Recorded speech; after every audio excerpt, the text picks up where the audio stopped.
Superintendent Ryan Walter is once again focusing his attention on Tulsa Public Schools, calling for TPS Superintendent Dr. Deborah Gist to step down. Walters came to Tulsa yesterday to hold a news conference calling for a change in leadership. Walters says Tulsa Public Schools is on a, quote, terrible trajectory. Walters says 65% of TPS schools are in the bottom 5% of schools in the state. He also says the district is spending 52% on administration costs compared to 48% in the classroom. With just over a week until school starts, we asked Walters what he would like to see from the district. First, they have to reorient their finances to, number one, get to the classroom, but number two, be transparent and accountable to the taxpayers. What we've seen are students continue to have poor achievement, financial mismanagement, and a lack of specificity around academic programming. Walter says he and the state school board will continue to evaluate Tulsa Public Schools to decide what's next for the district's accreditation.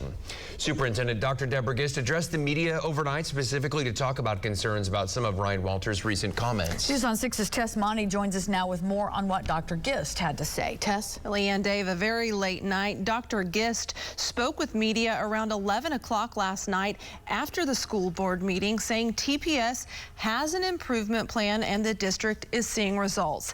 She says she met with Ryan Walters in Oklahoma City last week, where they talked briefly, less than 30 minutes, about his concerns.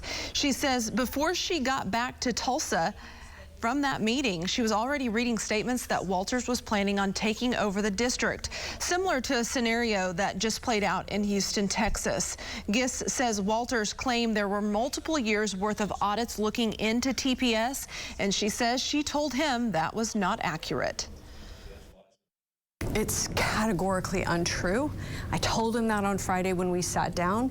He either did not seem to understand how audits work or was actively ignoring the facts about how audits work, one or the other. That was on Friday. Today's Monday, and it's being repeated despite the fact that the paper is there. This is not my opinion.